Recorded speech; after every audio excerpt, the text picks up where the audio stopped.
আপনি ভালো হবার পথে বাধা কোথায় বলেন তো? বলেন বলেন আমার ভালো হওয়ার পথে বাধা হলো দুইটা। কয়টা? বলেন সবাই, বলেন সবাইটা।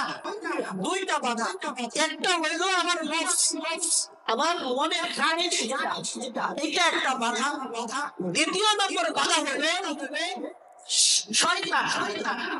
একেবারে স্পষ্ট যে শয়তান আছে, শয়তান বুঝছেন তো? দুইটা বাধা, একটা হলো আমার নফসের খাহেশা, আরেকটা হলো শয়তান, ইবলিস শয়তান যিনি আছেন উনি হলো আমার ভালো হওয়ার বাধা। এই দুই বাধার সমন্বয়ে আমি আপনি ভালো হতে পারি না। আমি যখন ভালো হবার জন্য চেষ্টা করি তখন নফসে খাহেশা আমাকে বাধাগ্রস্ত করে, আবার ইবলিস শয়তান আমাকে বাধাগ্রস্ত করে। এই দুইটা বাধাগ্রস্ত করার কারণে আমি আপনি কি হতে পারি না, ভালো হতে পারি না। অথচ আল্লাহ তাআলা পবিত্র কোরআনুল কারীমের মধ্যে নফসের ব্যাপারে বলেছেন, এরপরে ইবলিস শয়তান স্পষ্ট আমাদের প্রকাশ্য শত্রু, এটা আল্লাহ তাআলা বহুবার ও জায়গায় বলেছেন। আল্লাহ তাআলা কোরআন মুমিনদেরকে, যারা ঈমান এনেছে এদেরকে দেখে বলেন, ইয়া আইয়ুহাল্লাযীনা আমানু দুখুলু ফিস-সিলমি কাফা ওয়া লা তাত্তাবিউ খুতুওয়াতিশ শাইতান ইন্নাহু লাকুম আদুউম মুবিন।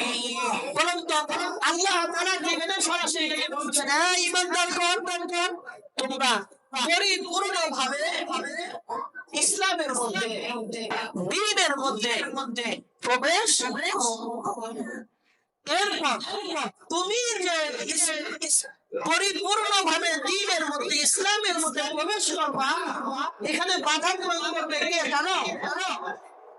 যে আল্লাহ তাআলা ইয়া আইয়ুহাল্লাযীনা আমানু দুখুলু ফিস-সিলমি কাফা, এই তুমি যখন ফিস-সিলমি কাফা করতে যাবা, পরিপূর্ণভাবে ইসলামে দাখিল হইতে যাবা, তখন তোমাকে শয়তান বাধাগ্রস্ত করবে। তুমি জেনে রাখো, ওয়ালা তাত্তাবিউ খুতুওয়াতিশ শাইতান, এই ফিস-সিলমি কাফা করতে গিয়ে তোমাকে বাধাগ্রস্ত করবে শয়তান, তুমি শয়তানের অনুসরণ করো না।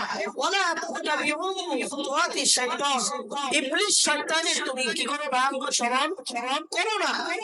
ইন্নাহু লাকুম আদুউম মুবিন, জেনে রাখো এই ইবলিস শয়তান তোমাদের প্রকাশ্য শত্রু। বলেন তো এখানে ব্যাখ্যা করার দরকার আছে? এই শব্দটা, এই বাক্যটা ব্যাখ্যার দরকার আছে? যত তাফসীরের কারণ, যত বড়ই হোক, যত ছোটই হোক, এখানে আরো দেখা করার দরকার আছে।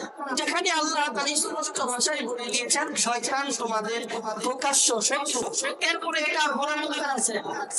এখন বুঝেন, এখন কেউ যদি আমাকে সাবধান করার জন্য বলেন যে হুজুর আপনি চাকুরিয়া থেকে ফকলে আসবেন, ফকলের মাঝখানে 10 ঘন্টা বা ওইখানে একটা ব্রিজ আছে, ওই ব্রিজের শত্রু বসে আছে, আপনাকে আক্রমণ করবে, আপনার উপর হামলা করবে। এখানে বেশ কিছু সন্ত্রাস আছে, অস্ত্রপাতি নিয়ে বসে আছে, আপনি রাস্তা দিয়ে যাইও না। এভাবে যখন আমাকে কেউ নিষেধ করবে, বলেন তো আমি এই রাস্তাকে অবলম্বন করবো? আমার যদি স্বাভাবিক জ্ঞান থাকে, স্বাভাবিক বিবেক থাকে, বুদ্ধি থাকে, আমি যদি ওরকম বুঝবান হয়ে থাকি, পাগল না হয়ে থাকি, তাহলে আমি এই রাস্তা অবলম্বন করবো? বলেন স্পষ্ট ভাষায় যখন আমি শুনলাম, জানলাম এই রাস্তায় আমাকে আক্রমণ করার জন্য শত্রু পক্ষ বসে আছে, তাহলে অবশ্যই আমি এই রাস্তা দিয়ে আসবো না, আমি অন্য রাস্তা অবলম্বন করবো। যে কোনো ভাবেই হোক, আমার সময় বেশি লাগে লাগুক, আমার 2 টাকা বেশি খরচ হোক, কিন্তু তারপর আমি এই রাস্তায় অবলম্বন করবো না। এরপরেও যারা এই রাস্তায় আসবে, আমি যদি এর পরেও যদি আসি, তাহলে আমার ক্ষতি হওয়াটা একেবারেই স্বাভাবিক। ক্ষতি হওয়াটা একেবারেই স্বাভাবিক।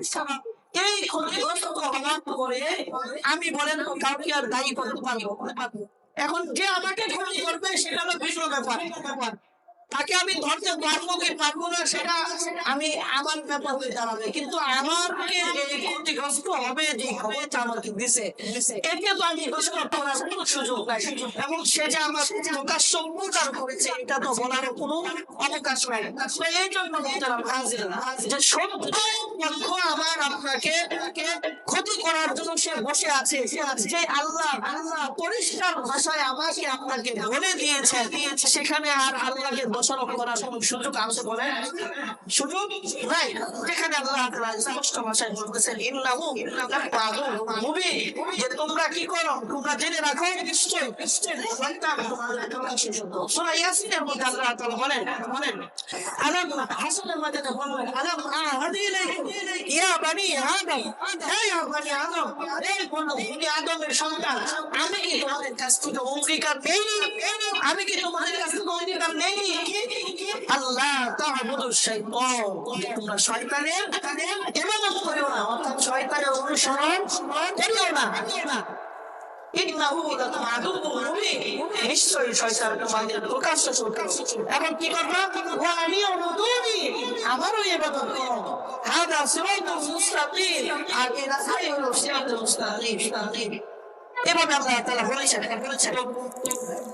যেটা বলতেছিলাম যে আমি আমার ভালো হবার পথে বাধা কয়েকটা জিনিস মনে আছে, দুইটা জিনিস। একটা হলো নফসে, আমার যার নফসে আম্মারা, এই নফসে আমাকে আপনাকে কি হইতে দেয় না, ভালো হইতে দেয় না। শয়তান আমাকে ভালো হইতে দেয় না। আজকে সবাই আজকের যে আলোচনাটা এটা আগামী সপ্তাহে চলবে।